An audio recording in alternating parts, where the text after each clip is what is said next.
राजस्थान की राजनीति को एक गहरा आघात लगा है।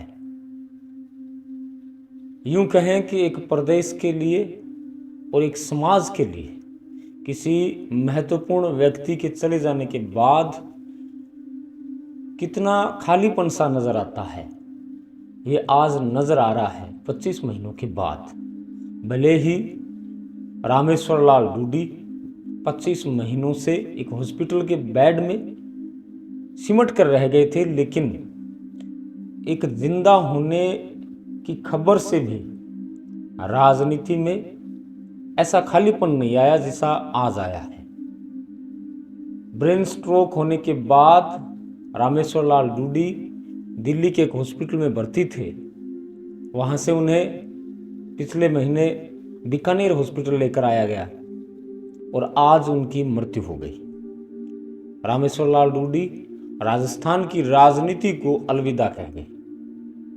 अकेली राजनीति को ही नहीं, उन कार्यक्रमों को, उन आंदोलनों को, उन लोगों के दिलों की छाप को अलविदा कह गए जो वो हमेशा छोड़ते आए। रामेश्वर लाल डूडी के बारे में कहावत चला करती थी कि जब वो डूडी साहब बोलते हैं तो विपक्ष है वो एकटक सुनता है, चाहे डूडी उनको गालियां तक निकाल दे। वही ऐसा प्रभाव था। डूडी का मतलब ही राजनीति था। डूडी एक समाज की जाति विशेष नहीं था। डूडी शब्द राजस्थान की राजनीति में प्रतिपक्ष नेता की भूमिका निभाया करता था। जहां दोस्तों कभी प्रधान, कभी जिला प्रमुख, तो कभी विधायक, तो कभी एक सांसद की भूमिका निभाने वाले रामेश्वर लाल डूडी एक कद्दावर नेता के रूप में प्रचलित रहे हैं। जब वो बोलते थे तो विपक्ष की धज्जियां उड़ा करती थी। जब वो किसी समाज के लिए बोलते थे तो समाज एकजुट हुआ करता था।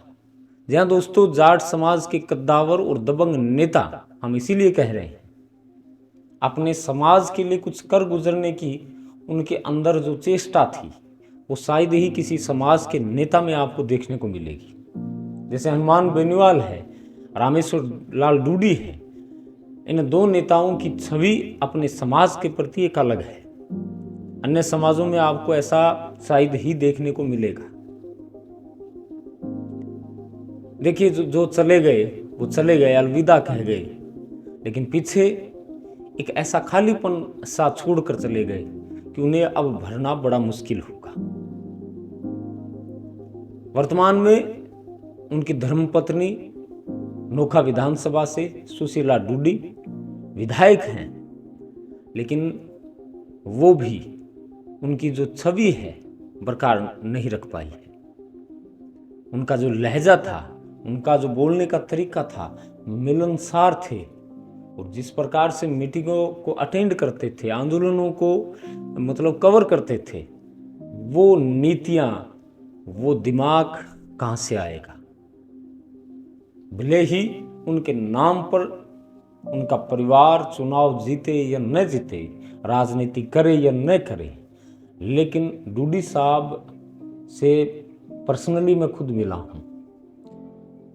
चाहे आप किसी भी समाज से हों, आपका जो स्वागत है वो इतना शानदार तरीके से करते थे क्या मिलने वाला भी भूल जाता था कि अगला नेता कितना बड़ा है।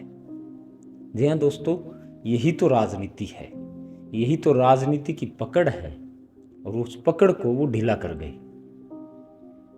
62 वर्ष की उम्र में आज वो देवलोक गमन हो गए हैं। पूरा राजस्थान गमगीन है, चाहे पक्ष हो विपक्ष हो, सभी उन्हें श्रद्धांजलि दे रहे हैं। दोस्तों, बहुत से ऐसे कार्यक्रमों में आपने उन्हें देखा होगा। एक भाषण भी आज हम उनका सुना रहे हैं जो बड़ा चर्चा का विषय बना हुआ है।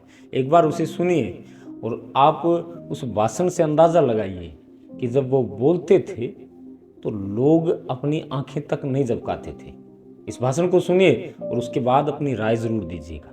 बड़े नेता हैं, आपका डूडी साहब का और मंच से बहुत बहुत सम्मान है, स्वागत है, धन्यवाद है। आप हमारे आंदोलन में आए, समर्थन देने के लिए आए, पूरा आंदोलन आपका धन्यवाद करता है। पूरे राजस्थान के किसानों की तरफ से डूडी साहब संदेश लेकर के आए हैं।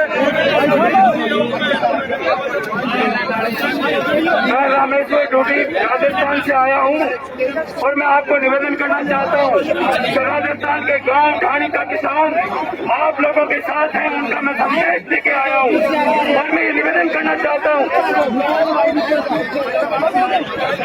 आप लोग एकता शक्ति के साथ में उठे हो और मैं ये बताना चाह रहा हूँ कि आपकी एकता देखकर और आपकी ताकत देखकर वो केंद्र सरकार को झुकना पड़ेगा।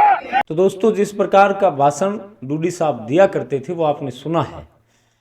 आपके मन में, आपके दिल में जिस प्रकार की श्रद्धांजलि आप देना चाहते हैं, मीडिया 4x4 पेज के माध्यम से आप श्रद्धांजलि कमेंट बॉक्स में दे सकते हैं। हम भी और हमारी टीम भी पूरी श्रद्धांजलि सच्चे दिल से उन्हें दे रहे हैं। ईश्वर उन्हें अपने श्री चरणों में स्थान दे। आज के लिए बस इतना ही। कल फिर मिलेंगे एक बेहतर न्यूज़ के साथ। बहुत बहुत धन्यवाद। जय हिंद, राम राम।